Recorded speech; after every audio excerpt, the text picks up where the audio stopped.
Hey guys, so here's your stuff for Wednesday the 13th. We're going to do 2 rounds of a warm-up, pretty simple. You're just going to jog on the spot, nothing special. Just getting the legs moving, getting the heart rate up. Then you're going to raise the knees up, get the hips warmed up, get the heart rate even higher. Your butt kicks, so trying to get your heels up to your butt. And then just lunges on the spot for the last 30 seconds there. Knee touches the ground, all the way down. Then you're gonna go back up through it again, 30 seconds at each. Nothing new there, okay? So the strength is gonna be front rack lunges, 14 steps, and you're gonna alternate feet. So if you have a bar, you're gonna clean it up to the shoulders. You're gonna have a loose front rack grip, so you're not holding onto it and having the weight kind of sit in front. We wanna, if there was some weight on here, the loose grip would let that bar sit on the shoulders. And I'm just doing lunges. Okay, so obviously the legs are gonna get tired here, but it's gonna be just as much, what we're trying to get out of a front rack lunge is, yeah, it's legs, but it's also just as much core, trying to keep those elbows high and keep that chest up. So it's a lot different than if we're holding the bar on the back, right? So we're trying to do that on purpose. So if you have a bar, you can maybe build in weight over the rounds to make it challenging. If you don't, you can if you don't have enough weight, you can just try to find a challenging weight for you, and just do 14 is a lot of reps, so you don't have to make it the heaviest thing ever to get it to be tough. Yeah, so for options, I would be doing, so if you have a dumbbell, depending on what you got, maybe some people have 2 dumbbells, and you might be holding 2 dumbbells like this. I'd be doing it this way if I could, because it's a lot harder to hold this position with this thing in front of you than to hold two hands on one dumbbell, right? So there's another way to do a front rack lunge, right? Keep it just right under your chin. Try not to hold it out in front or against your chest. Try not to hold it like this and have it down here, okay? So if you have, like say you only have 2 light dumbbells, I would hold them both like this. If you have one heavy one, you can hold them like this. Kettlebell, we don't want to hold it on the shoulder today, so we're going to be holding it like this in front of you, not like this. So that's kind of what we consider a back rack. So this one where you're holding it in front of you, almost like a goblet squat. Something that's going to be annoying to have to hold on to after a while. So when it's kind of those last 4 reps, it's just as much core wanting to cave in and you're having to stay braced as it is the leg burn, okay? Med ball, you might have to, so all those ones, again, you might have to adjust your reps, right? So 14 reps, but if 14 reps of a pretty light dumbbell held like this is easy for you, you might have to do 20, 25, whatever. Find a number that's hard, where you're kind of pushing yourself. Maybe you need a few minutes rest, and then you can try again, right?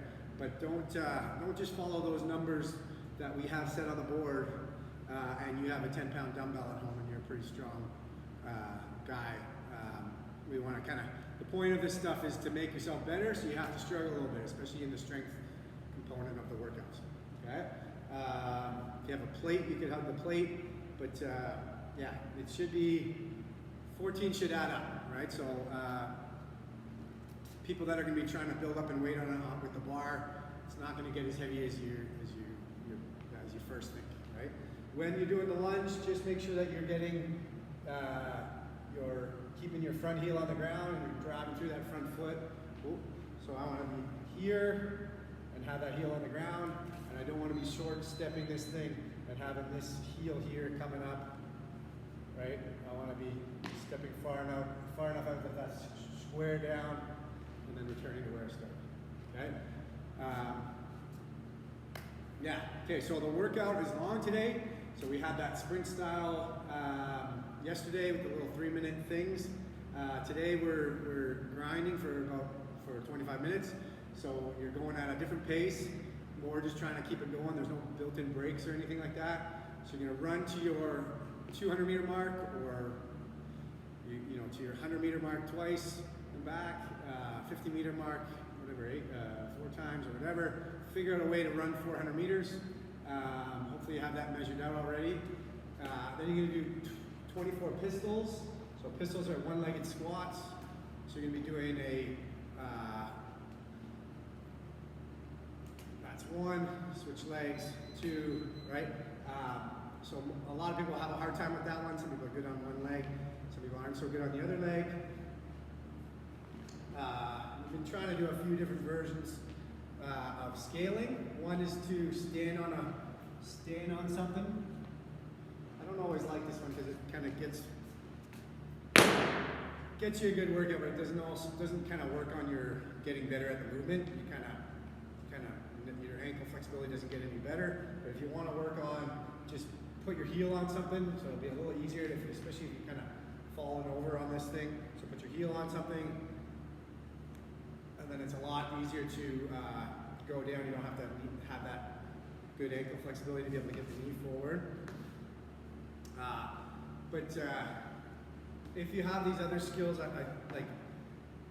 don't like to do that one all the time, just because it doesn't make you better. It gives you a good workout, but it doesn't make you better, right?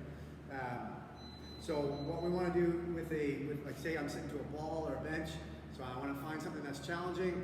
We sit, right? And find something that might be a little hard for some people that are not, like that was almost a full pistol.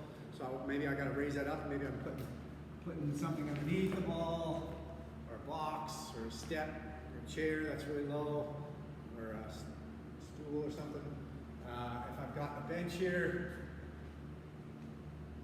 for me that would be too easy. I'd have to stand on something to raise me up, and that would make that lower, or I need to get a lower chair, right? So that might take a bit of time to figure that out. Yeah, foot's got to be up the whole rep. Sometimes you see people kind of going where they sit, or they go like this and they stand down and then they come up, or they go down and then they kind of put 2 feet to come up. The foot starts up, you go down and up with the foot off the ground. And try not to use your hands. The other thing you can do is, I don't have a post here, but you can use kind of a doorway, hold the doorway, and I'm going to squat down, and I'm going to kind of pull up on the doorway a little bit, as little as possible, to kind of help myself out a little bit. A little hard to measure that one, to say how much I was helping myself.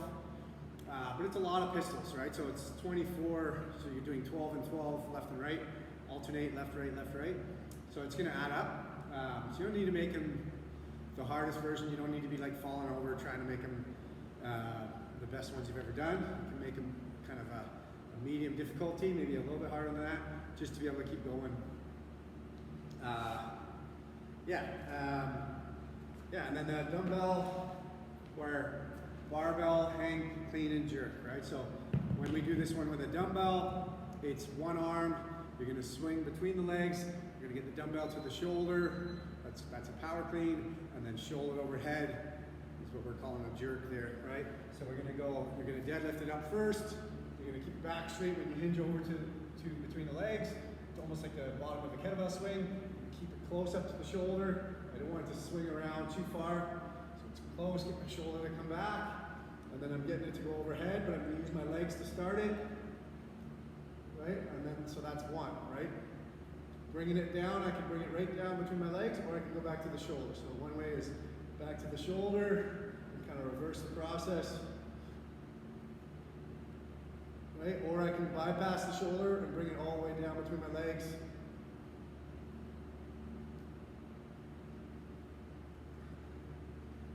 Okay, so if I was using a dumbbell, I would do 8 on left, 8 on right. I wouldn't do left, right, left, right. It's too much kind of transitioning going on. Same idea of a kettlebell swing, or sorry, a kettlebell. You're going to swing between the legs, get it to the shoulder. That one you probably won't want to go on the shoulder on the way down.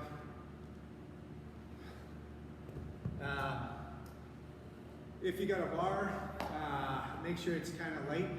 16 is a lot of reps, so you should be able to maybe there's one break in there or something for 16, but you're gonna deadlift it up first, right? Make sure that deadlift still looks good, even though it's not gonna be that heavy.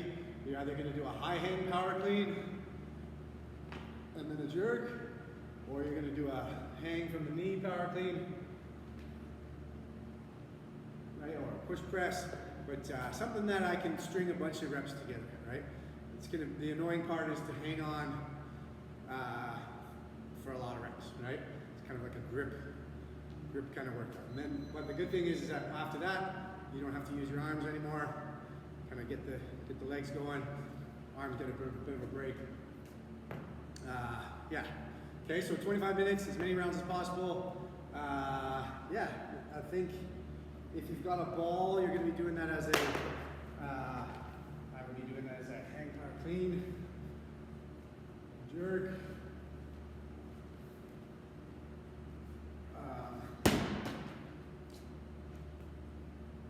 Yeah, so it's there's not too many other options we can do, but just make sure that it's all of this. Make sure it's something that you can keep it going. The point of it is the 25 minutes. I should be able to kind of constantly be moving. There's nothing that's so heavy or difficult that I'm going to have to stop and kind of wait for a while. Okay, all right, keep it going.